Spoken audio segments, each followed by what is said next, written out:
Stephen King fan, but if I'm being honest, it is probably the novel I have read and reread the most, so it is the highest honor to be here moderating this conversation for you. We also have Co-Showrunner and Executive Producer Jason Fuchs. Say hello to Kimberly Guerrero, who plays Rose. We have James Remar, who plays General Shaw. Please welcome to the stage Stephen Rider, who plays Hank. We've also got Taylour Paige, who plays Charlotte. Say hello to Jovan Adepo, who plays Leroy. Now we've got who plays Dick Halloran. And now say hello to executive producer Barbara Muschietti. And we have executive producer and director Andy Muschietti.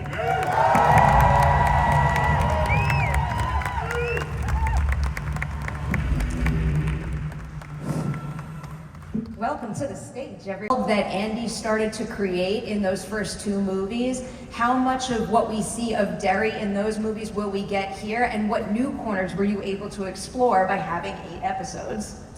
Yeah, well, I got invited into this in the most casual of ways. I had worked on it Chapter 2. I've been lucky enough to be included in that. And Andy and Barbara and I were working on something else. A couple years later, I was walking into the Warner Brothers parking lot with Andy, and almost as an afterthought, Andy said to me, "Hey, we're gonna make an It prequel series. Do you want to come do that together?" And I thought, well, that's like a life-changing thing to mention on the way to your car.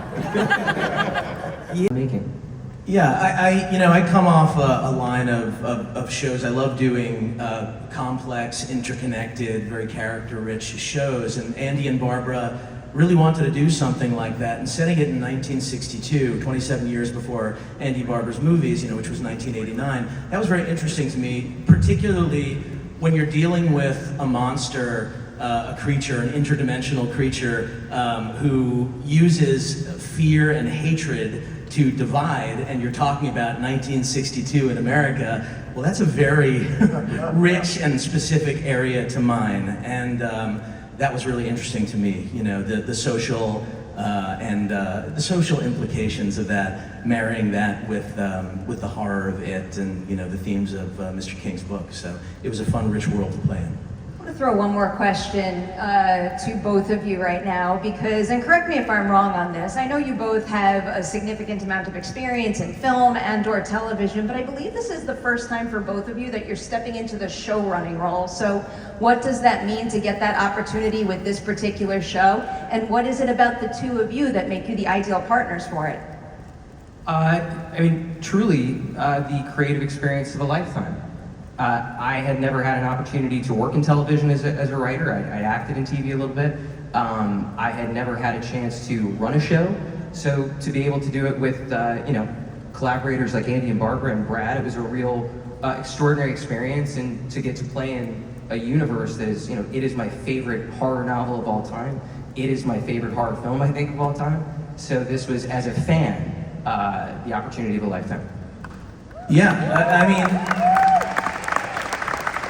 I have to say, in an extraordinary way, Andy and Barbara were so generous with our contribution to the story, to the world that they created initially. The initial room where we broke the story was me and Andy and Barbara and Jason and this incredible writer named Core Jefferson. And we just there were no holds barred, there were no guardrails.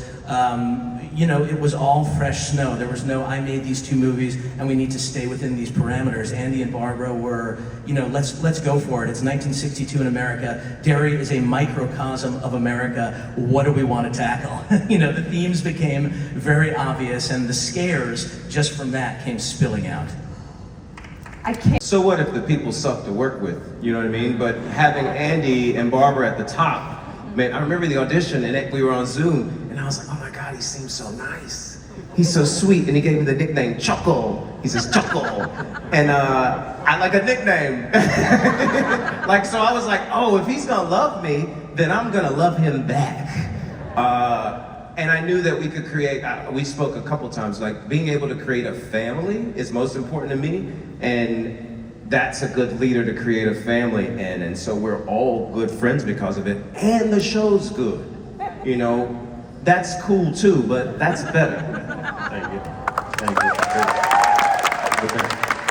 I have to say, when we wanted to cast him before he came on board, we put up in our, wish board, a picture of his wedding, because he looked amazing. So that's what got me. Katie, you too. We needed the best version of Chris to put out. He made an effort that day, apparently. Want to keep going down the line? Yeah, I think I have to agree with you, Chris. It's rare that I agree with Chris on anything. I love him, he's a good friend of mine, we've worked together before. But yeah, Andy approaching and telling me about the idea, I think it was during the Babylon premiere that Andy had come to the premiere, and he was just talking to my agent, and I've known Andy for a while too, and he was like, yeah man, I got this part that I think you might be right for, and when I found out who it was, I mean, I was really excited to get to play it because I was such a big fan of the movies. And I remembered as soon as he said the name, I was like, why does Leroy sound so familiar?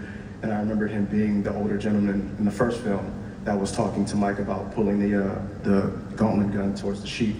And it was just an exciting familiarity to get to play that character because that same actor, Stephen Williams, played my grandfather in my first job ever. So I was like, to get to play the younger him, I was like, this is amazing. And of course to get to work with Andy and Barbara, who are brilliant, and to get to work with this brilliant cast and have Taylour as my handling partner, and get to work with Chalk again, and James and Stefan and Kim, just everybody. The experience of building a family and everyone being on the same collaborative accord of doing something that we're all passionate about. There was no way I was gonna just not do everything I could to get that part. But I do, to everyone's point, it is a family. And we met on I think it was a Sunday Zoom, which is obviously a really strange day to Zoom, but we did. And it was like 2 hours, and we have this matching tattoo, Barbara and I, that says "Fear Not," basically. And it's Derry. What do you mean, fear not? It was a no-brainer. I very much wanted to work with them. And it was an incredible, incredible experience. You know how they say sometimes dreams come true? In my experience, dreams do come true. I met Andy and Barbara in 2018 through the audition process of It Chapter 2 and was in the running of it. And when we met, I just fell in love with them. They're just genuine people. Like what they say, they do. And Andy sent me a message, because of course Isaiah got the part. And he just said in the email, like, it was lovely meeting you. And at that time, it was one of the hardest decisions as a director. But he said, I hope to work with you on future projects. And you know, a lot of times people say a lot of stuff. And it never happens. And I auditioned for this. And the next time I saw Andy's face, he was like, Stefano! He was like, we are going to work together. And he was like, look, I'm sorry that didn't happen, but this was for you. And so that's how I was a part of the family in 2018, and I'm just so happy to be here, and I love it. I love it. Stefano was excellent on the first round. It was a very tough decision, but he got even better than that, if that is even possible. Anyway. Meant to be. And all of these actors they will break your heart. You will fall in love with these characters, and all of these actors, the way they've inhabited them, they will absolutely break your heart. You will root for them, you will fear for them. It's just, you guys are all so wonderful. I would love to work with you all on future projects. A child.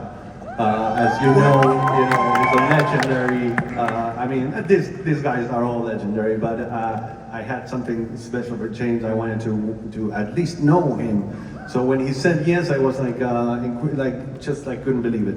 And I'm very happy that he is part of the project and he just fucking nailed it. What can I say? These guys always make me cry. I'm a senior citizen, and I was in the parking lot of Pavilion's grocery store, and I was thinking to myself, well, it doesn't really matter if I don't work anymore. I had just finished a series a few months earlier called Black Lightning, and things were, which I loved very much, and things were a little quiet. So I decided to take my pension and my Social Security. And I thought, well, I have enough money, I can pay the rent, and blah, blah, blah, blah, blah, all that stuff. Doesn't matter if I don't work again. I swear, I got into the car and I got a phone call from my agent, and they said, Andy and Barbara Muschietti want to meet you for this undisclosed project, and they're only meeting one actor. And this is during the time of it's still the tail end of COVID. I went to Warner Brothers. I met their assistant, Jordan. I got her a Starbucks.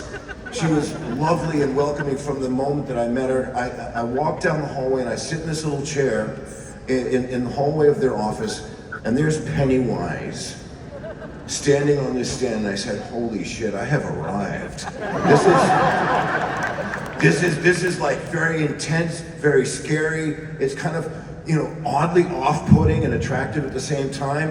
And then I go into their room, they sit down, we had a conversation for 2 hours. And I told them about my childhood.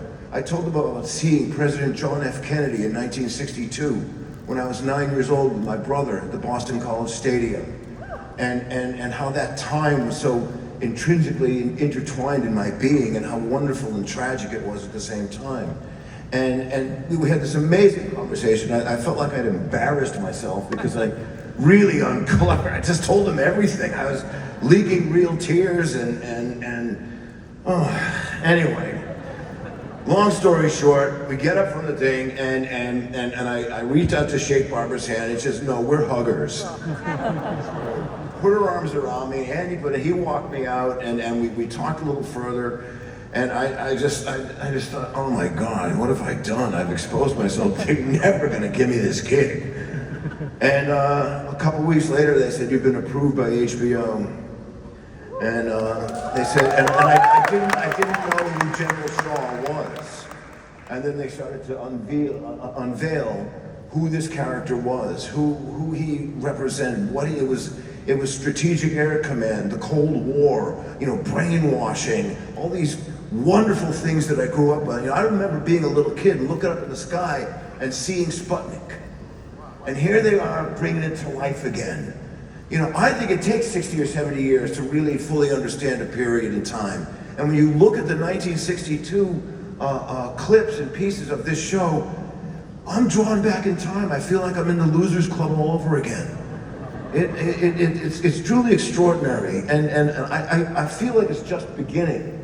And every single one of these people adopted me and treated me like the OG, and gave me love and respect.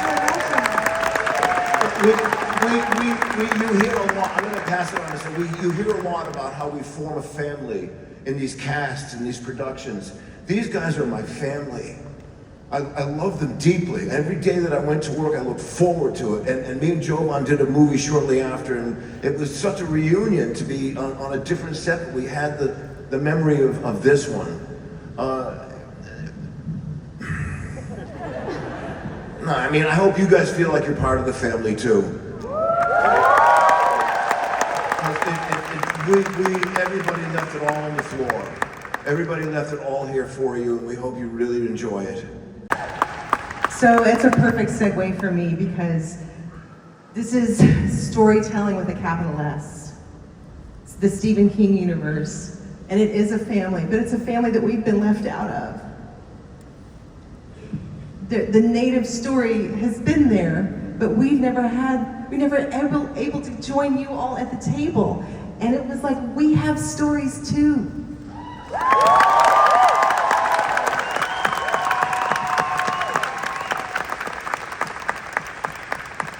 And boy, what a story. And boy, what a story. And so it was such a deep blessing and an entire life's work. I've spent my entire life working to bring our stories to the world and to help give just give space for our voices.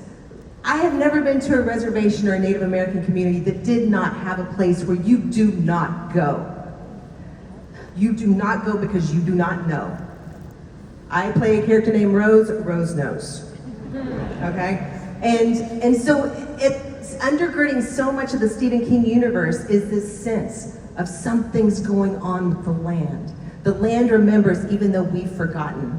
And there is something dwelling there that could be very harmful and we don't understand. And so it was such a gift to get to play this Indigenous character that has all this ancestral knowledge that's been passed down from generation to generation to generation. And so Rose knows, my community in this story knows, everything that happened before Derry was Derry. And there was a first Losers Club, and that Losers Club was a group of Indigenous kids.